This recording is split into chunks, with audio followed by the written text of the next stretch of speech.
Tired of OneDrive blinding you with a white screen when your system is in dark mode?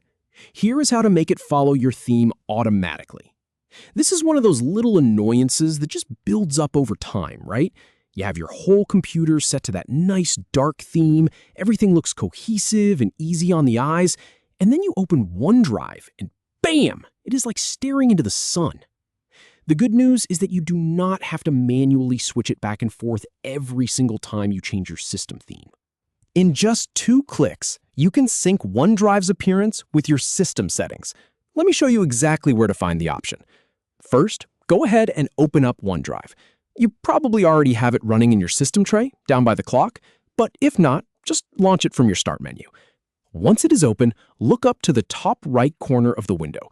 See that little gear icon? That is your Settings button. Go ahead and click on that. Now, a menu will pop up. It is going to show you a few different sections, like account info and backup options. Do not worry about any of that for now.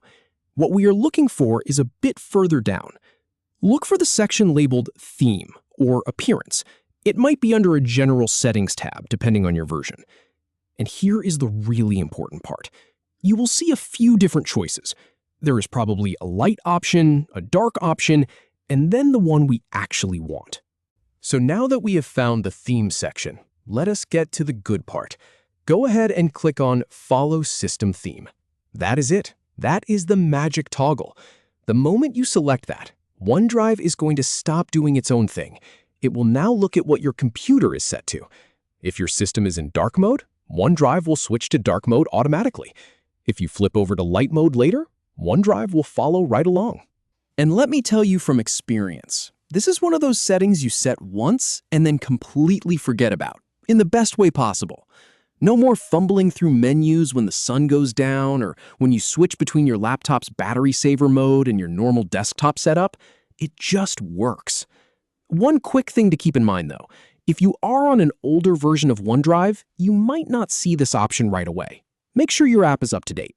Usually, if you let it update on its own, you will have it. But if you are looking and you do not see Follow System Theme as a choice, just head to the Microsoft Store or the official OneDrive download page and grab the latest version. It only takes a minute. Alright, so to recap, open OneDrive, click the gear icon at the top right, find the theme settings, and then just select Follow System Theme. 2 clicks and you are done. No more squinting, no more manual toggles. Your eyes will thank you, and your whole desktop experience will feel a lot more polished. Thanks for sticking with me. If you found this helpful, give the video a thumbs up, and I will catch you in the next one.